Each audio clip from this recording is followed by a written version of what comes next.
I felt like that. Like I could be involved in this passionate disciple making ministry. I could see that God had a purpose for the Great Commission. So much wanted to be involved with that, but at the same time feel so gosh blang insecure. And where are these feelings coming from? And why do I struggle so much with people pleasing? And I remember, okay, I'm not going to people please.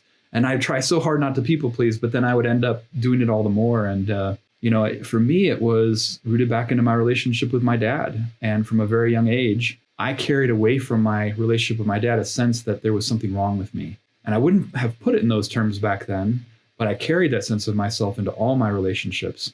And what God, through some people, led me into prayer, needed to do was just to share with me how he saw me.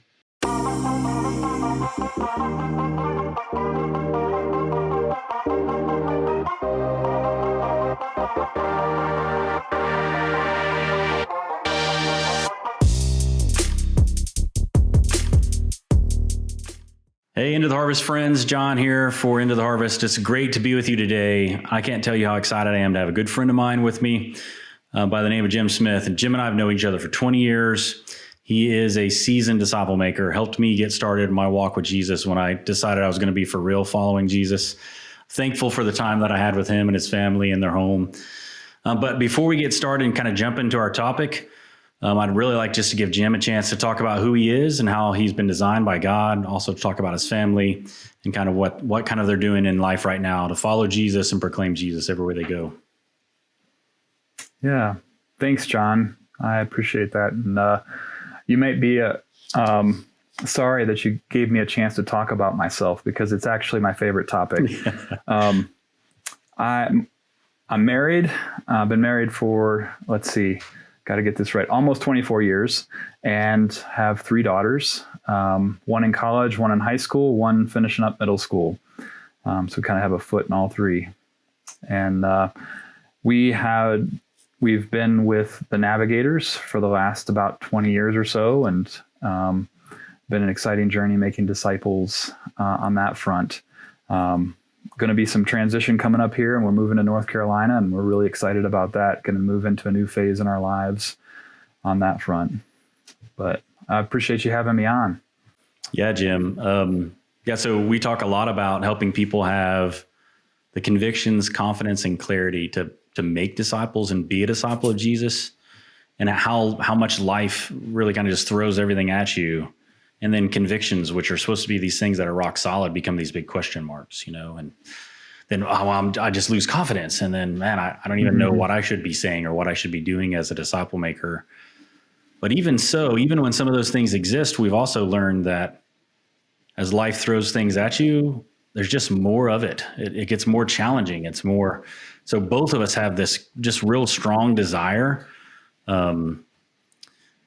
to see people walk with Jesus for a lifetime, be used of him for a lifetime, and recognize that that's very rare. So we've all, both you and I, Andrew and the team at ITH, we've all invested in people, and a whole lot less of those people are still walking with Jesus and continuing to proclaim his message.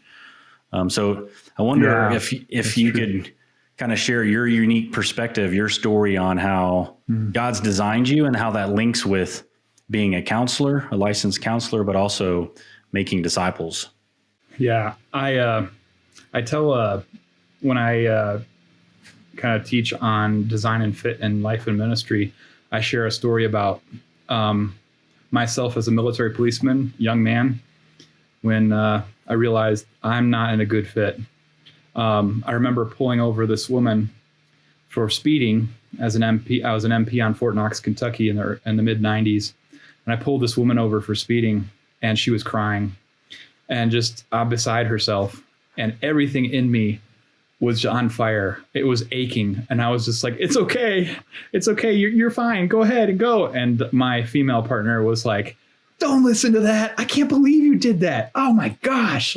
And then there was another time that there was a shoplifter from the PX who had sprinted, and they had just mentioned over the radio that this guy a shoplifter left the PX. And I'm like, I saw him running across, and I saw him jump into a bush, and they're like, Roger, be advised, what was he wearing? And I remember thinking, because I'm such an intuitive personality, and I'm not very observant. I remember I said, Roger, be advised, I don't know. And then the desk sergeant came back on, you don't know.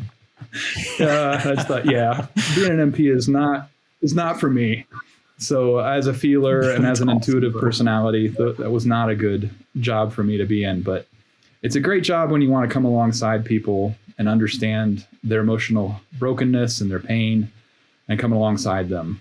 But yeah.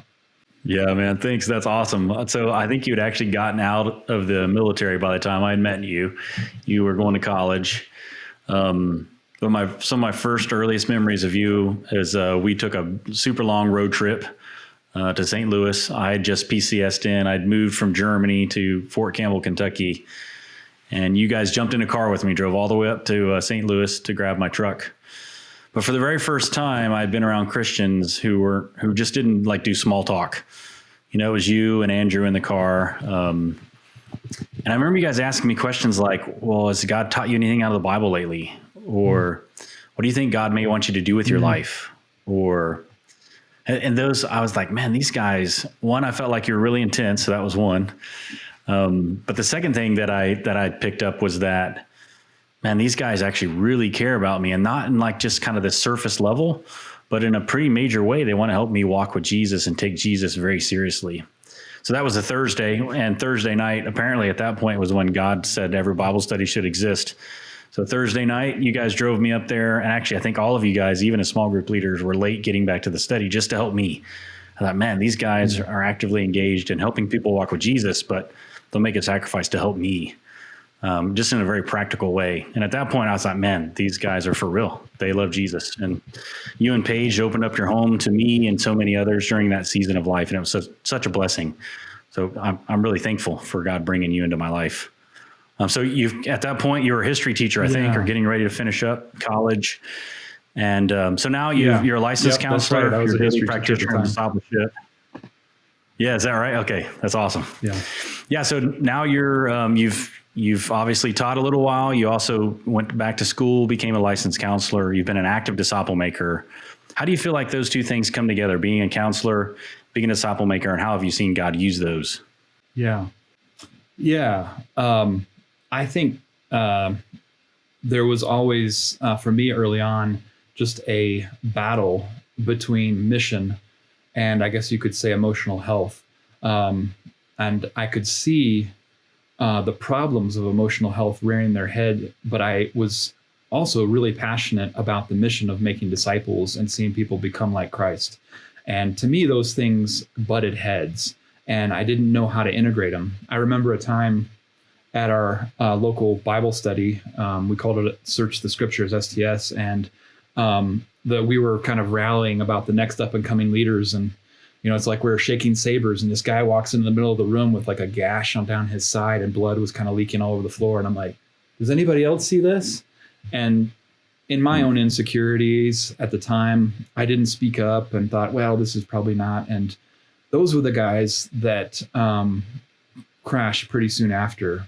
And I think God really used that to tell me, Jim, I've made you for a purpose, and I need you to, made you to speak up like this. And so, since I've really seen how, just woundedness from the past, traumatic experiences from the past, that really claw at our sense of self, carry on into the present. And if we don't slow down and deal with some of those, or even conflicts that come up and we try to move past or avoid, we're in a bad place to continue lifelong. I'm just really thankful the Lord's allowed me the chance to kind of go back and do some work in terms of how do you come alongside somebody with that? How do you help them discover those things? And what really brings change in those places? Man, Jim, that's so good.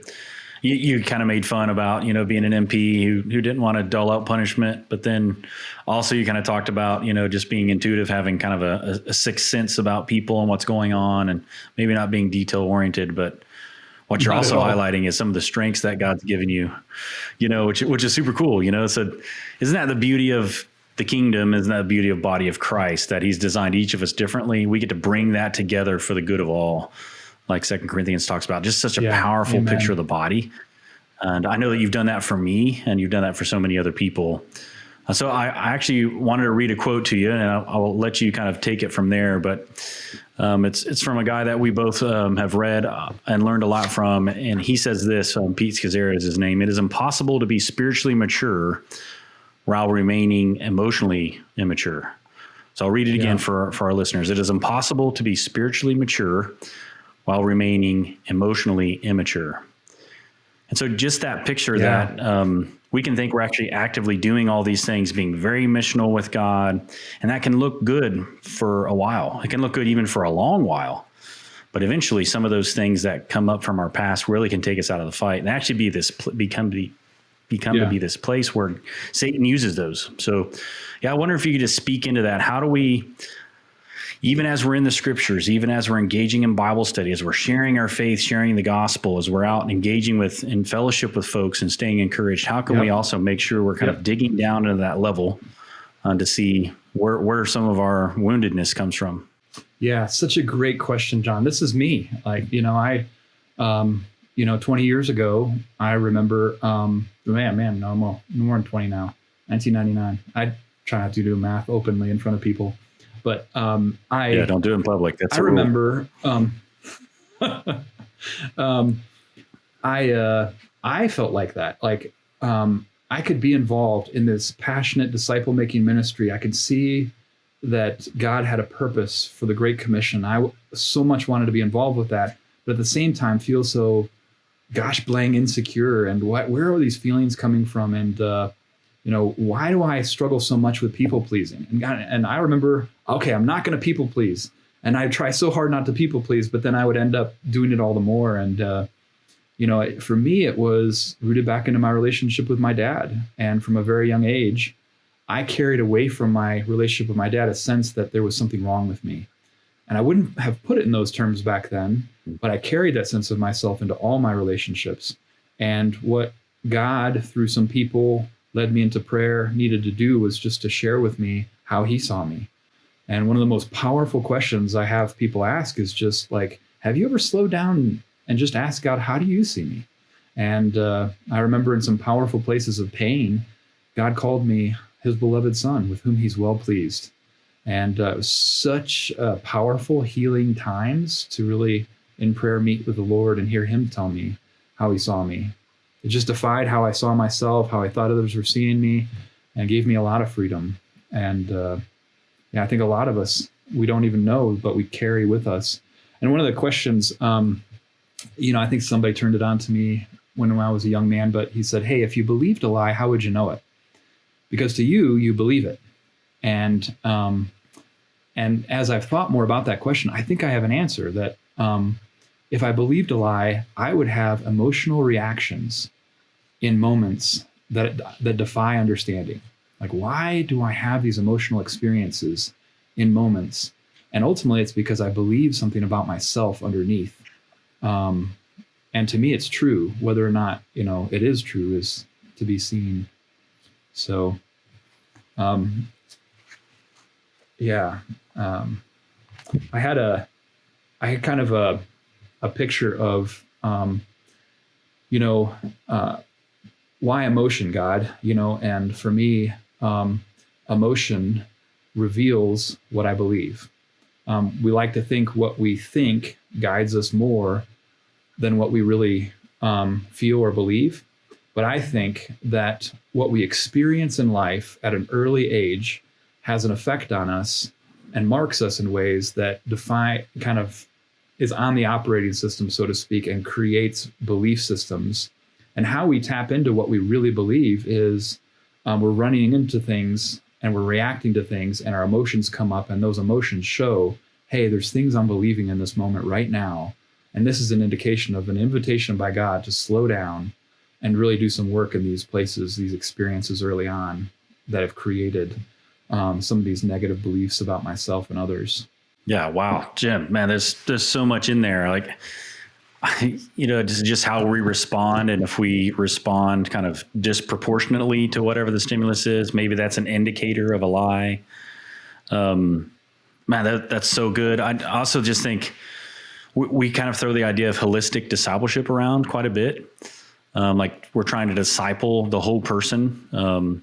And Jesus, when he's asked about what it looks like to actually obey him in Matthew 22, he's asked, the Pharisees heard that he had silenced the Sadducees. They gathered together. One of them, a lawyer, asked him a question to test him. This is Matthew 22:36 now. Teacher, what is the greatest commandment in the law? And he said to him, you shall love the Lord your God with all your mind. With all your heart, with all your soul, and with all your mind. This is the great and foremost commandment. And the second is like it. You shall love your neighbors yourself. There's a similar kind of thinking in Matthew 22:37 through 40. He's telling a story, but he also says, out of the abundance of the heart, the mouth speaks. So, it sounds like so much of discipleship where it's very easy to kind of do behavior modification, add a quiet time, do Bible study, attend church. When sometimes what that actually does is it actually can preclude you from actually really wrestling through with the deeper issues of following after Jesus. So I just wondered if you had some tools, like as you talked about this idea of slowing down. I think you'd also, we talked earlier about the idea of journaling. So just what are some tools that might help us think through how do we actually begin to move beyond just kind of behavior modification, doing spiritual activities, but also then actually getting to the root behind why we feel the way we do. Yeah.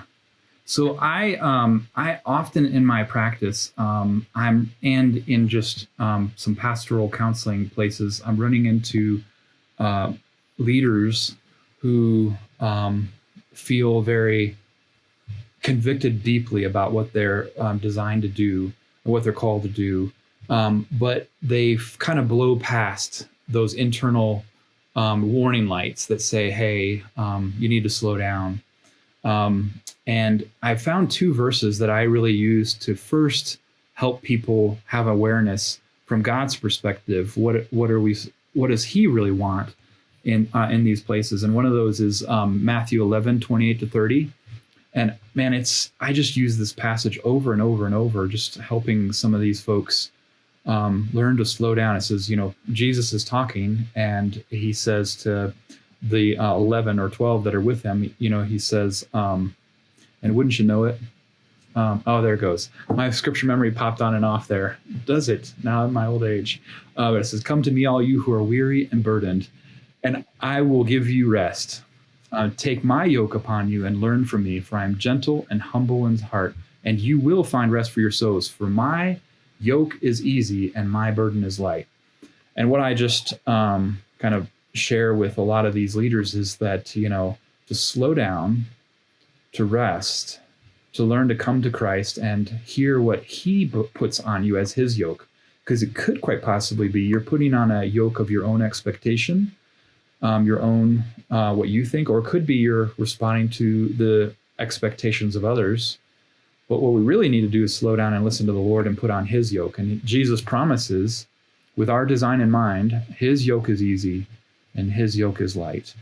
I love that passage. It just requires slowing down, coming back, taking stock, listening to the Lord over this. But I also like this passage in 1 John chapter 3. And I'm going to look it up so I don't look like a goob trying to quote it. But he's talking in verse 3:18 about let us not love with word or tongue, but in deed and truth. And then he goes on, he says, we shall know by this that we are of the truth, and shall assure our hearts before him. For if our hearts condemn us, God is greater than our hearts and knows all things. Beloved, if our hearts do not condemn us, we have confidence before God. And he goes on. But I just try to share with them that there is a possible place in the scriptures. Here it is illuminated that you could be condemning yourself and God is not. And he wants you to slow down and really take stock with him. You're not the ultimate arbiter of whether you're right or you're wrong, you're on track or you're not. We really need to slow down and listen to him and hear what he has to say and live by his standards. And so those are just two passages that get us into that. But you asked about practicals. I really think most guys, not always, but most guys are a bit avoidant of their emotional experience. So when you're secure, the difference between a secure and insecure person emotionally really is They have all the same emotions that everybody else does. It's just when they have them, they can actually connect to them and tell you about them. An insecure person generally will avoid their emotions or will be flooded with them and push them out and blame somebody else for them. And I think most men struggle with avoiding their emotional experience. They will disconnect, distract, kind of show up in their heads and try to fix and help. And what really helps is if they can slow down and just, grab a journal. If something happens that's negative and they're like, okay, wait a minute. I know I have emotions here. I don't know how to really understand what I'm supposed to do with them. Okay, this person said something. I remember feeling my body tighten, and then I just got really weird in front of them. Okay, great. Can you just take an emotional snapshot of that moment? Back away, go to the bathroom, maybe sit on the toilet and just write down, this is what happened. This is where it hit in my body. I felt it clenching in my stomach. And then just take a second and listen to that sensation in your stomach. Like, what is it trying to tell me? What's the warning it's trying to give me? Write that down. Great. Now you're becoming more aware of what's happening. And the more and more you do that, maybe even bringing that forward to talk through it with somebody else, you're becoming emotionally more connected to your own body to be able to sit down and be able to move forward. And that's going to be the key to then work on those emotional experiences, is first getting into awareness of them. So that's the first step I just tell people, is to how to become more aware of what's happening. And the body really keeps the score. You got to go into your body and stay with what's happening, what's coming up in your body. Man, that's so good. I mean, it really takes us back to that Matthew 22 passage, doesn't it, Jim? Love the Lord your God with all your heart, soul, mind, body, strength. As you think through that, I'm engaging my body as I think about what's happening inside my mind, what's happening within my soul and in my heart. Yeah. And how all of those things work together, because the Lord has created our bodies. We do walk around in humanly form, and all those things do end up becoming these cues for us as we follow Jesus. Yep. I really like that. I think that's really good. I've heard an Army guy say that when he's in a bad mood, that he needs to explore that bad mood. So why am I grouchy right now? Yeah. And what he would realize is that he's mad at his soldiers because of a mistake they made, but then he's going home grouchy towards his wife and his kids. And what actually sets him up for failure in terms of doing these other things that God's asked him to be faithful to, like being a father and being a good husband, it's set out of kilter because he's allowing something else to project his emotions on a place where he feels like he can control more than he can at work. Right. So how can I actually think about, man, why am I bad? Why am I in a bad really mood good right now? Okay. This happened. So this good, John. happened. And then this happened. So man, and a how good friend of normal that ours is for all of us. reminded me of a quote. Say again. And how normal that is for all of us, right? Like every one of us has that experience happen. Like, what the heck? Why am I so upset? Yeah. I love that he's so, and when I hear a guy say that, I just feel like, wow, that's great, bro. Like you're gaining self-insight. You're really becoming self-aware of what's happening. And now that's the first step to kind of turning it around. Yeah, so good. Until that point, you really have no hope, right? Because you're not even connecting stimulus with response. And so a real good friend of ours reminded me of a quote recently. And, whoever quoted it, sorry, I can't give you credit for it. But our friend John Kreitzer, he said that what actually makes us created in the image of God is that we have time between stimulus and response. We actually have the ability to stop, pause, pray, let the Spirit engage us, quote a scripture before we actually react to a stimulus. Yep. So if you've ever been driving in your car and you see a squirrel run out in front of your car, they have no way to actually respond to stimulus. They just kind of, everything is knee jerk and real fast, or you watch a deer look at the headlights of a vehicle, they just react to the stimulus and the response is automatic. That is not true for us as humans, but it's even less true for us as Holy Spirit filled people. So if we can stop and use those opportunities to really think, I think that moves us into this place where we actually do the Matthew 22, 37 through 40, love the Lord our God with everything within us. Beautiful. And that I love that. If we want laborers to have conviction, confidence, clarity, to be a disciple, make disciples everywhere they go, for as long as they go there, this will be an important part of that.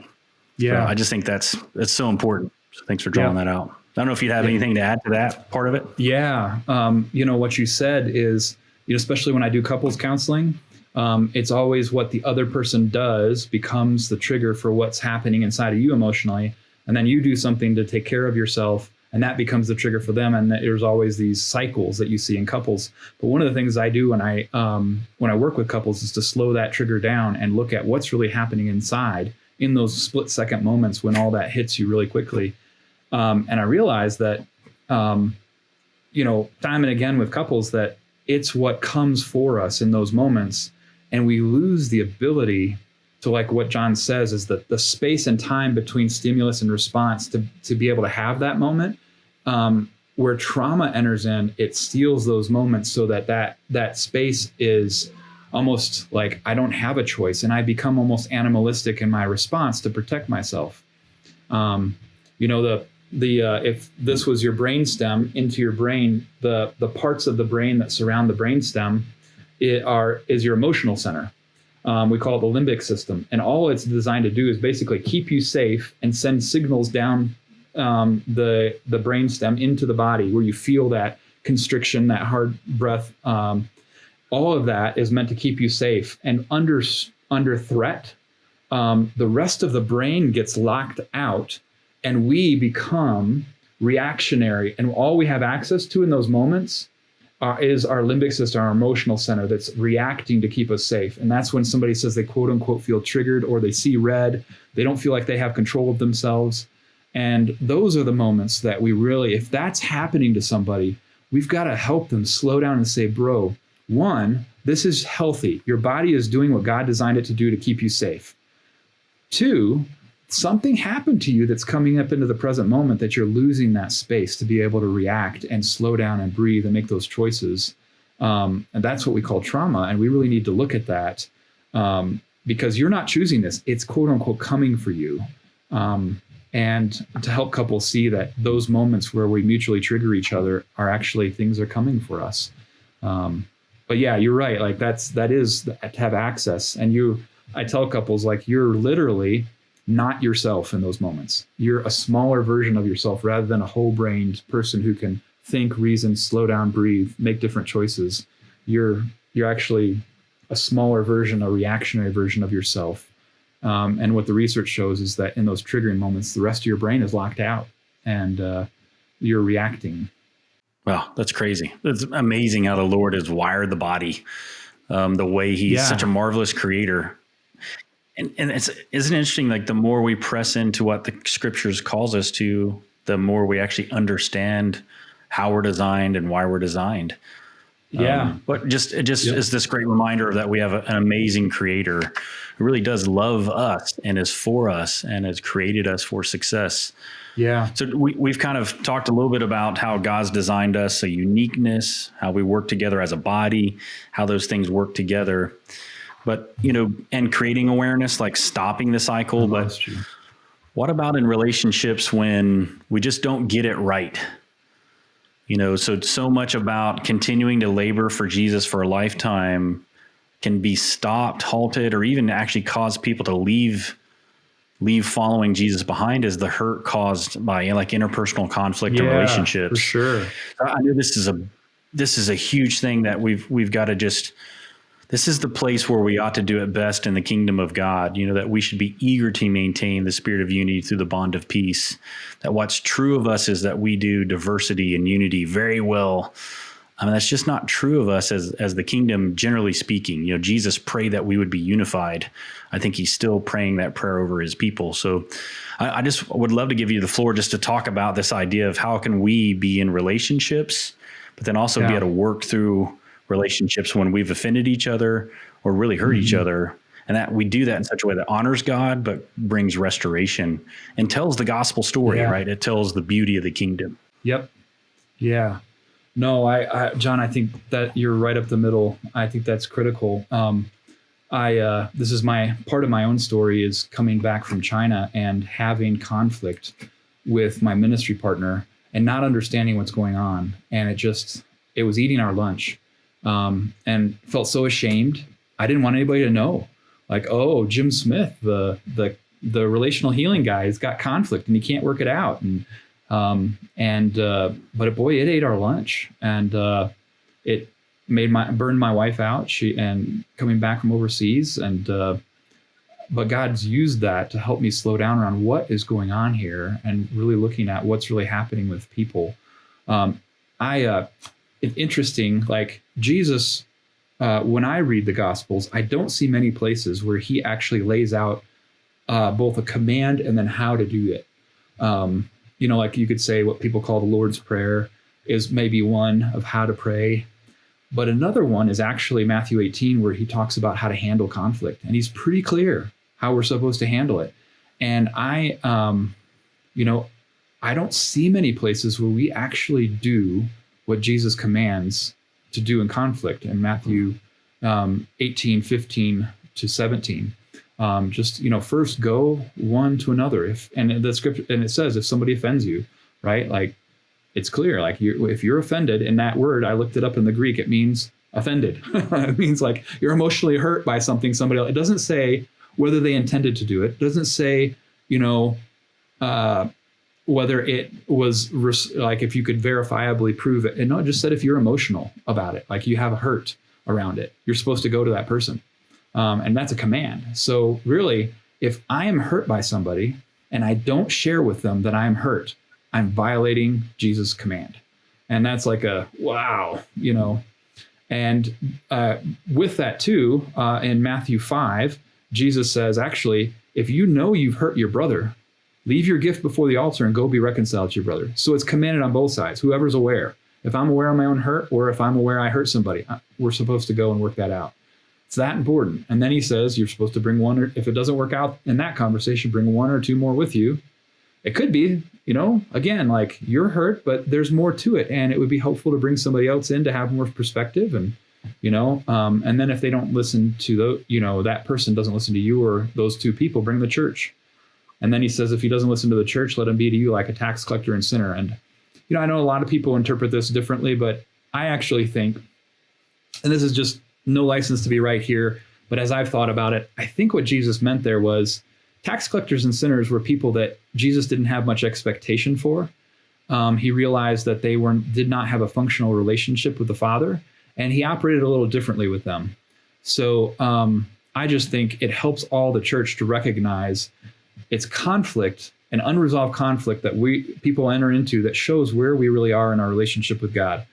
And if we're not able to work it out with each other and somebody's not willing to listen, that might be an indication that they need more help. And they might not be, I'm not saying they're not a believer, but there might not be something functional in their relationship with God, that we need to have a different expectation around that person and kind of come around them in love to help them. And so, but about conflict, another thing that I recognized was that if you take out Jesus being tempted by Satan in the wilderness and Revelation, where Satan is directly involved in human affairs, and just look at the church age, there are 4 places where it talks about Satan directly attacking believers. And if you look at the context of all 4 of those places, it's all believers in relationship with one another. That where Satan attacks in the New Testament, it's clear that he attacks in the context of believers relating with other believers. And his only weapon is to speak lies. John 8:44 says when he speaks, he lies, he speaks his native language. And what he did with Adam and Eve was to tell Eve, did God really say? So where I see it showing up for me in terms of warfare is that, I was in China and we had a stressful life. I mean, the most stressful life we've had to date. My wife and I had a little argument. I'm leaving the house and I'm frustrated and I'm grabbing my kids. I have this electric scooter and I'm driving them all the way through town, which in traffic is not good if I'm frustrated. I'm thinking that, this thought comes to me, she's always doing that to you. Yeah, she's always doing that to me. And if I were to slow down and really think about it, maybe twice she might say something to me that in a month that I would get frustrated at. But in that moment, it seems true. she's always doing that to me. She's always like, she's always on me about something. Oh man, and so I'm frustrated. The Chinese that I'm meeting with that are my teachers are like, they notice something's wrong. We have an English corner where we invite Chinese students over, and I'm trying to minister to these people and kind of love them through my character, but I'm frustrated. They notice something's going on. My wife and I are cold with each other, and it's destroying everything. And as I slow down later, I realized, man, I made an agreement kind of with the enemy who may have in that moment whispered to me, she's always doing that to you.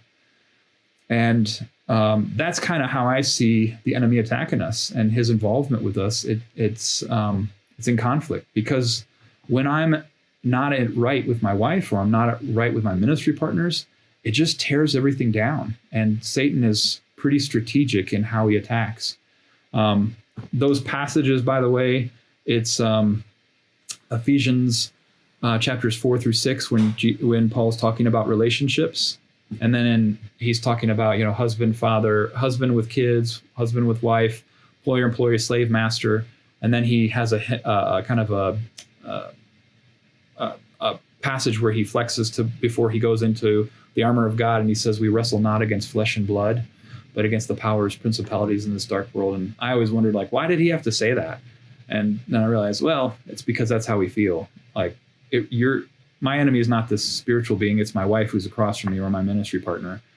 And then James chapter 4 talks about what's the source of quarrels and conflicts among us. Is it not our desires that wage war within us? And then in verse 7, he tells us how to handle it. He says, submit therefore to God, resist the devil, and he'll flee from you. Draw near to God, and he'll draw near to you. I'm like, wait a minute. In my conflict with people, why do I have to resist the devil? I'm like, well, that's right where he is. He's right in the middle of this conflict that I have with other people. 1 Peter 5 talks about old men and young men in the church in conflict. And, that famous passages that says, humble yourselves, therefore, under God's mighty hand, that he may lift you up in due time. Cast all your cares on him because your worries on him because he cares for you. And then verse 8 says, for, or because your adversary, the enemy, prowls around like a lion seeking someone to devour. And then the last one in 2 Corinthians chapter 2, 10 and 11, Paul's talking about his previous letter, and he's talking about how some people didn't like it and it really ruffled some feathers. And he's like, and they did some dirty things. And this is the Jim translation. But then he basically says in verse 10 and 11, if I have anything against anybody, I'm going to forgive them, because we are not ignorant of the enemy and his schemes. Like, unforgiveness is the strategy of the enemy. It's unforgiveness between brothers and sisters. So which tells me he's attacking at the most strategic point that has mission essential nature to it. And so unity, slowing down, working through conflict is important for all of us. And it's important to the mission that we have. It really destroys everything when we're not. And it destroys me. I think my wife and I had to do some counseling and had to really work through some things from our time coming back from China. It was really hard. I think at that point I was ready to throw in the towel. Yeah, man. Thanks for sharing that. This is this real difficult thing in the kingdom where we want to make sure we're aware of the schemes of the devil, but at the same time, we don't want to give him too much credit. Right. But this idea of conflict and partnership and unity, it's so important to make sure we connect those dots. Yeah. That this is the place where lies are most effective, and Satan knows that, and he's going to use that to pull us apart. Just as you're talking, a couple of things came to mind. The first thing is that we don't have the option not to make it right if we belong to the King. Yeah. So we kind of loosely mentioned Ephesians 4 earlier, be eager to maintain unity of the Spirit through the bond of peace. As God's people, we're born into unity. Our job is to maintain that unity. We already have it. Right. So now we have to do a good job being stewards of it. So if I do have a conflict, we made fun of that word, if I'm offended, that's all it means. It's not this word with gigantic baggage. Just, man, that kind of bothered me. Okay, well then talk to that person about it. So believers, we have to hold ourselves accountable to actually do that. And then as we're in community together, we actually have to hold our brothers and sisters to be accountable to it. Yeah. But generally what we actually do is we actually let each other complain about someone else together. Yeah. Rather than to say, hey, I think it's really important that you would go to talk with that person. It seems like you're really offended. I think it's so important that you would go and set that straight with your brother, your sister in Christ. Yep. And even if you have the conversation, so, I can help you practice that conversation, but I just can't listen to you have that conversation and complain about it, because we actually, we have to work through how to say it, right? We might need practice, but at the same time, we got to make sure that we're not just complaining or gossiping. Guilty. I've done and then that. If it doesn't work one time, it's not like, well, forget it. Well, it didn't work. They didn't listen to me. No. Like, try again. Bring another person with you. Maybe you need a mediator, help you work it through. And so as you think about that process, it's kind of this gift of God, but recognizing so much how the enemy's at work. I love 2 Corinthians 10:5. That's one of the ones that you didn't mention, but it says, we demolish arguments and every pretension that sets itself up against the knowledge of God, and we take captive every thought and make it obedient to Jesus. Wow. So how do I take all of these things in my mind? She always does that. You're running out the door, you're angry with your wife. She always does that. No. I have to let the Spirit help me take captive that thought and make it obedient to Jesus. And that's a lie. I know that's not true. I want to believe it. And I even actually want to kind of blame my wife or blame that person who offended me, when the reality is that, no, I was probably being dumb. It was on me, or we both were frustrated. And you know what? Sometimes it just is. No one actually did anything wrong. Yeah. Sometimes things just happen. John, I found a little tool helpful in this place that it's called A/B issues. That if you have a ministry team or even a small group, or maybe even a few people, every now and then you can say, hey, tomorrow we're going to do A/B issues. And what that means is that I go around the circle. Every person takes a turn. I say, look at John Snyder and say, John, before God, I have no A or B issue with you. So-and-so, before God, I have a B issue with you. Before God. And what A and B issues are, A is an emotionally charged issue, like a hurt. And B is kind of like something that's come up a couple times, or maybe it's in our interactions. I think it'd be helpful to us to talk about it, just so it doesn't become an A issue. And we just set up a time where we do this as a ministry team. And then everybody finds each other afterwards. We break up and we have those conversations. And then we have people on standby like, hey, let's come in and talk about this. And it's just a kind of a cleansing that we can do routinely.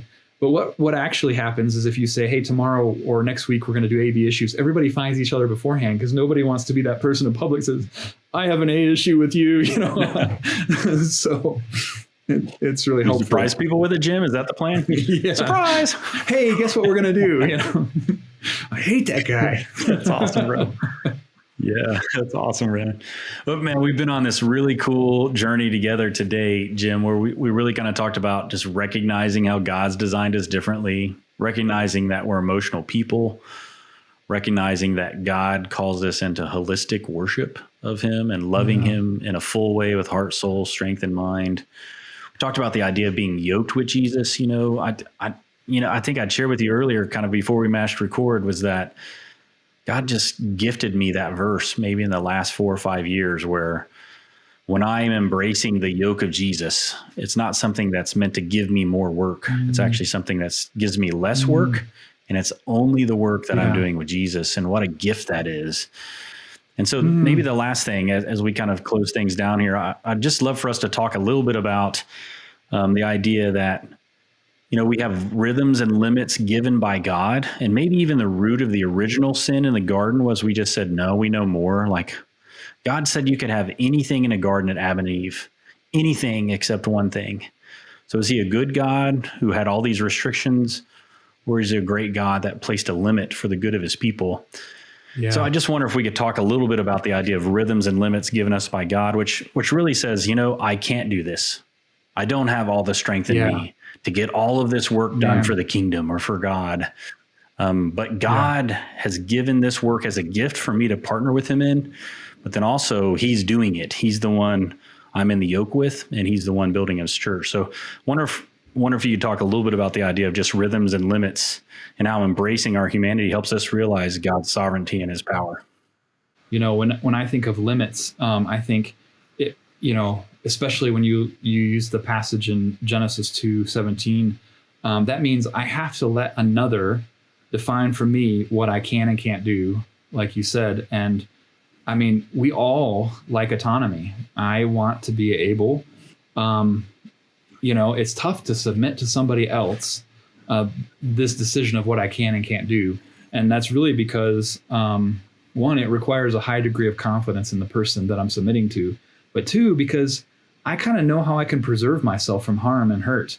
And I have to really trust another person for that if I submit to that. And it's hard. It's hard to do that. We always hear all the time how how hard it is for a rich person to enter the kingdom of God. And not that means they can't be rich, but I think most men, when they hear stuff like that, say, I can handle it. I can do it. And it's just that I know what's good for me, and I want to pursue it. I want to, and I think about why God designed a structure the way he did. I think of the Jewish holidays and seasons. They had this weekly, monthly, yearly, annually, every 7 years, every 50 years, like rhythm built into, the Sabbaths, the Passovers, the feasts every 3 months. Every 7 years, let the land lie fallow. And now once 7 of those 7, the extra year you call Jubilee. And there are these rhythms of rest that God had built in and hardwired, I think, because where I go is that he knows we wouldn't do it. We would continue to work, like even the first Sabbath that they had, some guy gathered sticks, on that Sabbath, and he got stoned, because, he thought, it's going to be good for me to go ahead and violate this.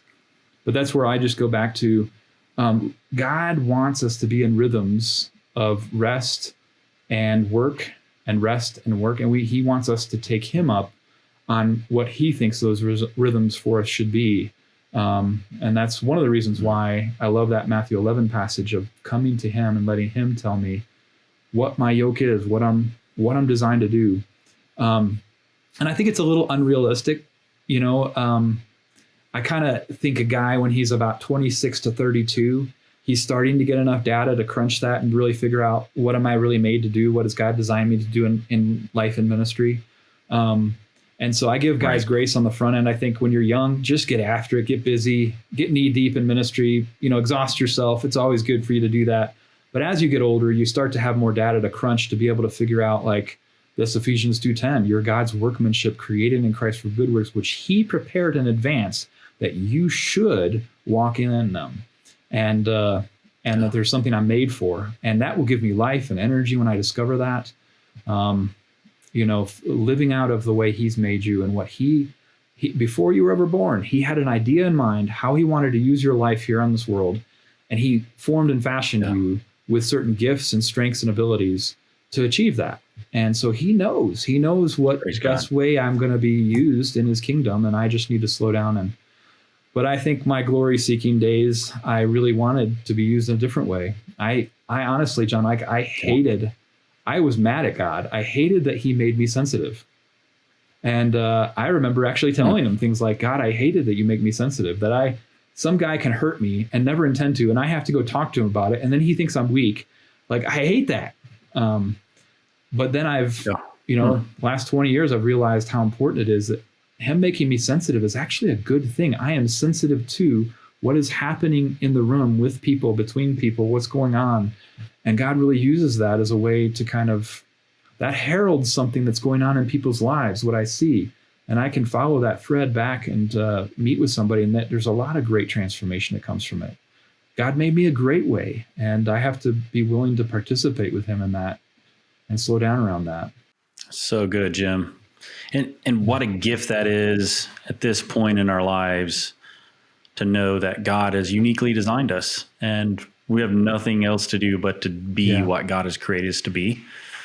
And there's so much freedom in that, which then kind of begins to kind of let some of these boundary issues go away. I'm John Snyder. I'm not the creator of the universe. I have a small part to play in the building of the kingdom. Contrary to my popular belief, that I'm going to change the world. I get to be a part of, being a world changer with Jesus. So I think that, as we had this conversation about really helping people have sustainable discipleship, to walk with Jesus for a lifetime and give their faith away for a lifetime, being in touch with why we're wounded, what's going on emotionally, knowing that God has called us to holistic worship and holistic love of him, recognizing that we're going to have conflict, that all of those things, those are all things that can cause you to burn out, to be burned up with anger. Yeah. And maybe even to walk away from your faith and to, kind of like you had these moments, you shared like, God, why am I like this? Yeah. So I really hope, to our ITH listeners and community that what you're hearing is we want you to labor for a lifetime. And if you don't deal with what's going on in your heart with kind of the deepest parts of your body, you can only be as spiritually mature as you are emotionally mature.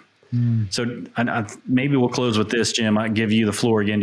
Are there some good tools that we could give people? We'll put these in the show notes for folks. There's an app and a couple other things that you might be able to do, but maybe some practical tools that could just help people.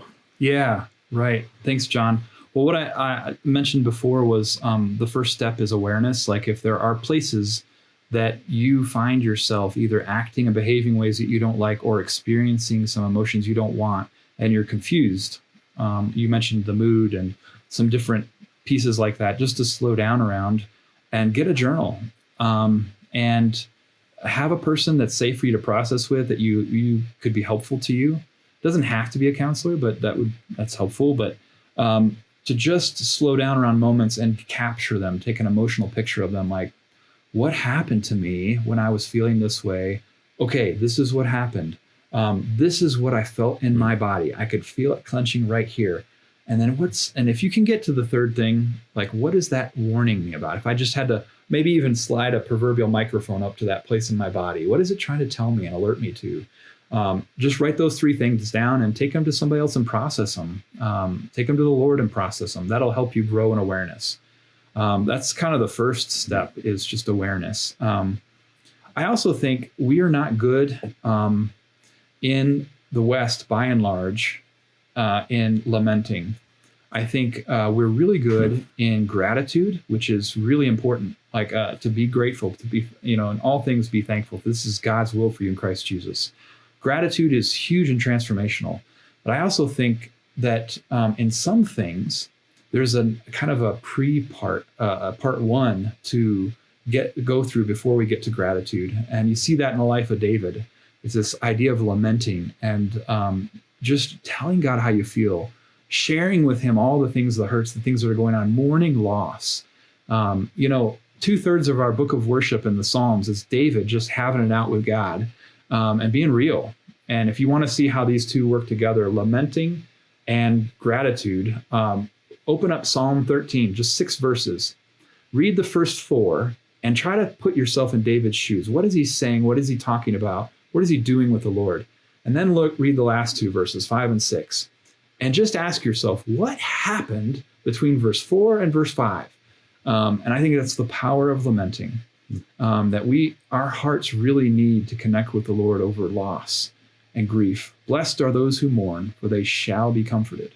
That's part of one of the things that helped me coming back from China, was just processing with God all the things that we lost. And lamenting with them. And then I think sometimes having kind of a structured way of slowing down, something to help, a tool to help you learn how to slow down, connect inside, and to breathe. There's a lot of those tools out there. I like one that John Eldredge puts out called the Pause app. It's kind of on my phone, it's just a little... It's just a picture of a white background with the pause icon. And those are just little meditations to help you slow down, 3 to 5 minute meditations to just breathe, connect with the Lord. There are a few of them that sound a little cheesy. I love you, Lord. If you can get past some of that, they're really helpful. But those are just 3 that I think of off the top of my head. But Yeah, thanks, Jim. That's so good. We'll actually add all of those to the show notes. So, folks, if you want to download that app, we'll have that for you. Jim, I can't tell you just what a gift you've been to me, what I think a gift you've been to our spiritual family, just you becoming all that God's designed you to be and bringing your strengths to the kingdom. You've been a real blessing. And I really hope it's been a blessing to our listeners. And folks, we really do. We want you to be able to make disciples until Jesus comes back. And we've just found that it's hard. It's hard to continue with Jesus as you're hurt, as you're frustrated, and you don't know why. So we just want to encourage you to think about, where does that feeling come from? How has God designed me? How do I recognize my own limitations so that I can embrace God's sovereignty and his omnipotence in our lives? So, Jim, thanks so much for being with us today. It was a blessing and tons of fun. Likewise. Hope to have you on in sometime in the future.